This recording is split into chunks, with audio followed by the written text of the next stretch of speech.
let's look at this concept of the center of mass. Let's start by calculating the center of mass for several masses in 1D.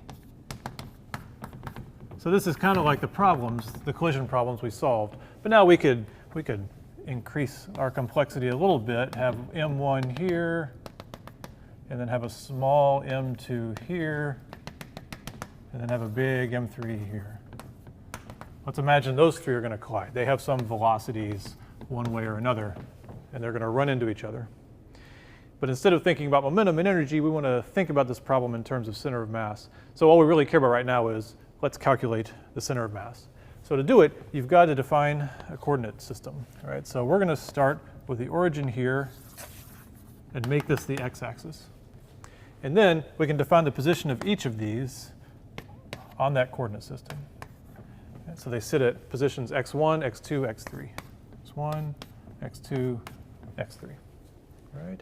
So the simple formula for finding the center of mass is this. It is x, center mass of this system of particles is, on the bottom you put the total mass, m1 plus m2 plus m3. And on the top you put the position of each one times its mass. All right, so this is m1 x1 plus m2 x2 plus m3 x3. And if there were 4, you would just add another term here and another term down here. Really what this is the mass-weighted position. If you put a lot of mass out here, it pushes the center of mass this way. If you put a lot of mass here, it pulls it this way. So if you're familiar with weighting, this is basically just mass-weighted position of an object. If you had n particles, if we wanted to write this real general, we could say that the center of mass, we could put a 1 over big M, where big M is the total mass, and then just sum up all of the x, well, I guess we'd call it I.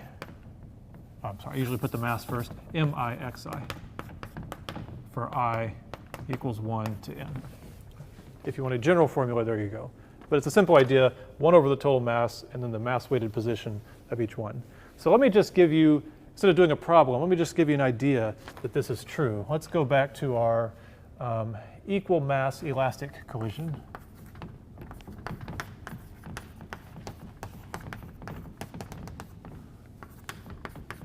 And let's watch what happens in time. Let's make a movie here of the equal mass elastic collision. We had mass here and a mass here, and it approached. Then we had a mass here and a mass here. And then they hit, and remember, they exchanged velocities. So this one stops, and then this one keeps going here. And then after a little bit far longer, this one is out here, and this one is about out here. So this is in time what would happen. Right? Remember, like that, and like that. So if we follow this formula, we could say, where is the center of mass of two equal masses? Well, let's see. We could say if we just had two of them, and if they were equal, you'd have m1 times x1 plus m2, or you'd have m1 x1 plus, I'm sorry, you'd have mx1 plus mx2, you'd have 2m in the bottom. So the m's would cancel, you'd have x1 plus x2 over 2. x1 plus x2 over 2 would basically be in the middle. So the center of mass of two equal masses is always right between them, just between them. So here we would say the center of mass is here. Here we'd say the center of mass is here. Here we'd say the center of mass is here. And here we'd say the center of mass is here. So even though these two things had a collision, and this one was going and it stopped, and then this one was stopped and it's going, and they hit, and there were repulsive forces, all this exciting stuff, if we watch this in time, what did the center of mass do? It just moved along. If you think of this as a single mass, it followed Newton's laws. There were no external forces, it just drifted, okay, despite my artistry here.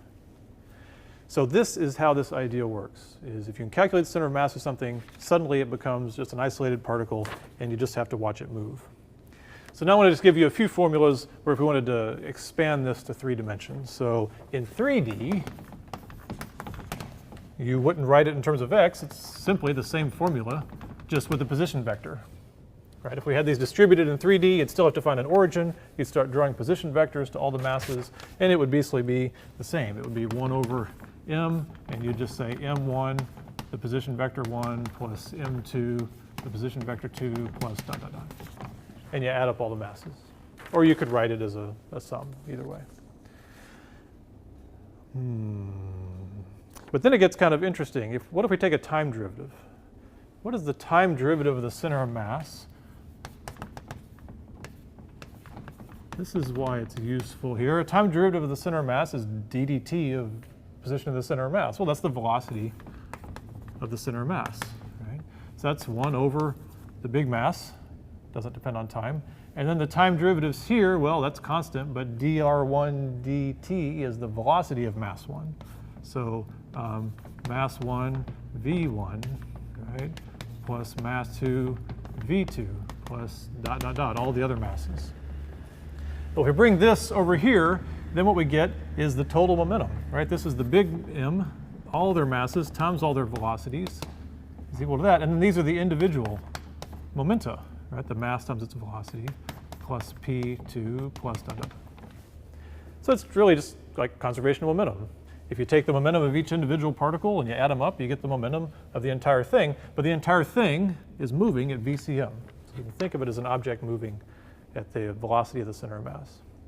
So that kind of confirms that. That makes sense, right? And then what if you take another time derivative? Time derivative, and you ask how fast is this object accelerating? Right? Another time derivative, the total mass is constant, but this becomes big M times the acceleration of the center of mass.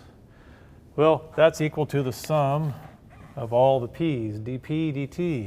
The sum of the dp, dt. So that looks like Newton's second law, right? So that's what you would expect. We're saying you can treat this thing as just a simple particle. Well, it's going to, at the center of mass, it's going to obey Newton's second law. So you can actually use all this to redo all those problems, right? So all the problems we did about collisions, you can also calculate them, assuming the center of mass evolves like a particle following Newton's laws. But you really get the same answer as doing momentum and energy. So usually you just do it with momentum and energy. But I just wanted you to think about it this way, because now we're going to extend this to larger objects.